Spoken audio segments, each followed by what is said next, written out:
What's good? It's TP, BlackPackas.com, and today is Malcolm X Day, May 19th, 2016. And in that, Malcolm X is my favorite human being to ever live and the most impactful person, my biggest role model, my idol, an ancestor. Um, it's only right. It's only right. If it wasn't for the impact that he made on my life, I wouldn't even be headed in this direction to have the type of focus and mentality and worldview that I have now. One of being, having a Pan-African perspective and, dedicating my life to the upliftment of my people,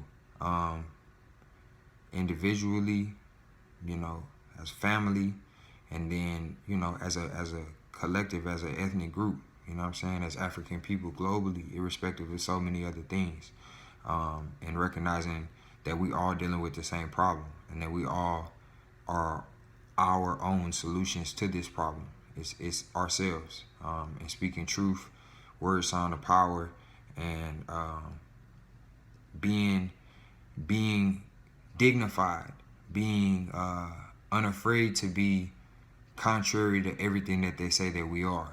They say that we're dumb. They say that we're stupid. They say that we're only good for sports and entertainment and, being somebody else's entertainment, but not being afraid to be the counter opposite.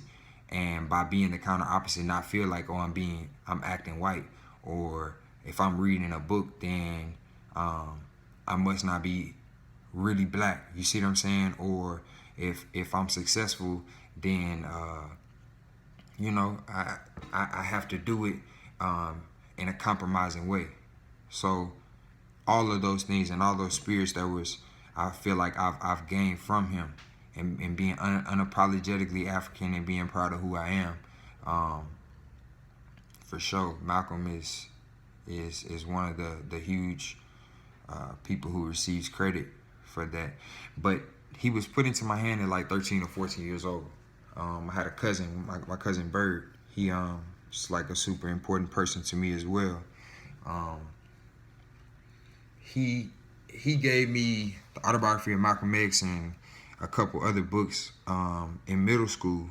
I guess he saw in me that it was time to introduce me to some truth and some knowledge of self, and that I was becoming a young man, and not a child anymore. And truly, man, whenever I meet young people and even some of my friends, and I see that they're coming into a state of consciousness, this is definitely one of the first books I suggest. And I always tell people, you got to read the whole book, because Malcolm starts off at a point, and this is the point that outsiders love to get stuck on, and that they don't see his transformation. And so many times people don't see our transformation as young black men, so it's relatable. I can go from seeing someone who was from someone who had an adverse upbringing and who experienced some very negatively impactful things on their life, to making mistakes and being a young man who, is wild and appears to be lost with nothing positive to give to the world. And me, myself, I've never been incarcerated and I don't have a record, but I know so many that have, and so many friends who have been affected in that way by the system and by mistakes that they made as well. So to see even from that was only his beginning, that wasn't his end all be all. And I think that was one of the huge reasons. And in reading his story, I gained a love for reading, because I was reading something where I was seeing myself. I'm reading things that relate to me. He's speaking in my language. He's speaking in the way that I speak. And it's still grammatically perfect. It's still, he's not using everyday people words, but the way that it's being done, it's not in a way that compromises my respect for him, or I'm looking at him with the side eye. You know what I'm saying? And that's something that carried over. Like, I don't have to talk ignorant to feel like I'm talking black. I don't have to go into an environment like a lot of environments I was in and I've always been in academically, where you're one of few. Because I went to schools that had a lot of black kids in them, But when you get to the advanced classes, you're one of few. So many times you're speaking up. As a child, I want to be a lawyer now. So as a child, I'm in the classroom in history and geography and social studies and language arts and whatever class, you know what I'm saying? All of these core subject classes, advanced classes. And it's me versus the world, And having read Malcolm and already having those positive attributes instilled and me accepting them as something that I'm going to choose to live out, then I was better prepared to go after the world, And I feel like that was one of his main purposes. Like, his life ended early, right? But look how many people he's inspired. Look how many other people today are gonna probably post a video just like this, but just from their perspective. And like I said, this is about homage, So that's what that is. But how this all relates to Blackpackers is very simply, whenever you study the life of Malcolm X and, him finding Islam while in prison and joining the Nation of Islam and eventually him leaving the Nation of Islam, taking, his Hajj to Mecca, and how travel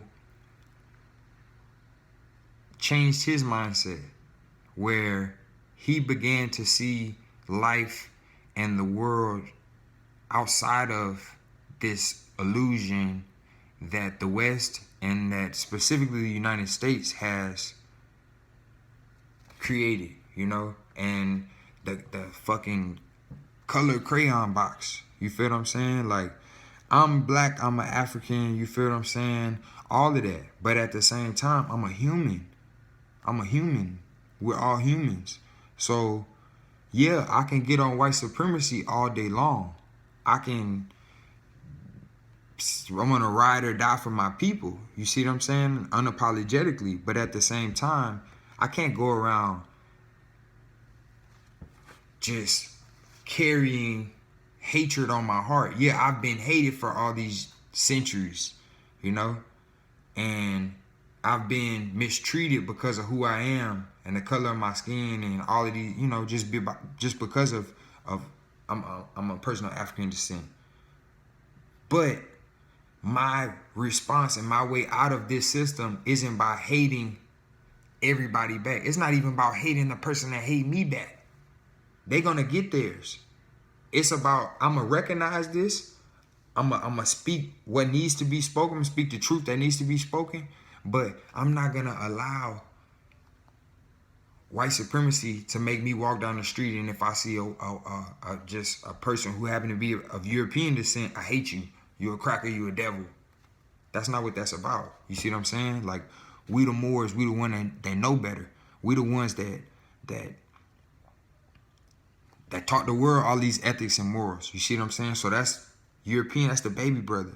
You see what I'm saying? So now that they in power and they in control, or whatever group, and they might be taking advantage of us, yeah, I'm gonna do what I'm supposed to do to not be subjected or, fall victim to that system that they set up. But at the same time, I don't need to go around and carry hatred. And it wasn't until he left out of Mecca, until he left out of the United States and went and traveled to Mecca and to other parts of the world where, he was fellowshipping and living with people who, in this country, he couldn't even sit at a restaurant counter with and eat lunch with, because of the hateful system that's set up. So me seeing how travel and how his experience outside the United States opened his mind, I could definitely say that was a early seed that was planted in me, and now we're seeing the fruition of that. So now that I'm doing something for my people and doing something that I want to be positive and just sheerly, beneficial for us, it's only right, man. We got to give a shout out. Malcolm X, man, we love you. It's BlackPackas.com. Peace.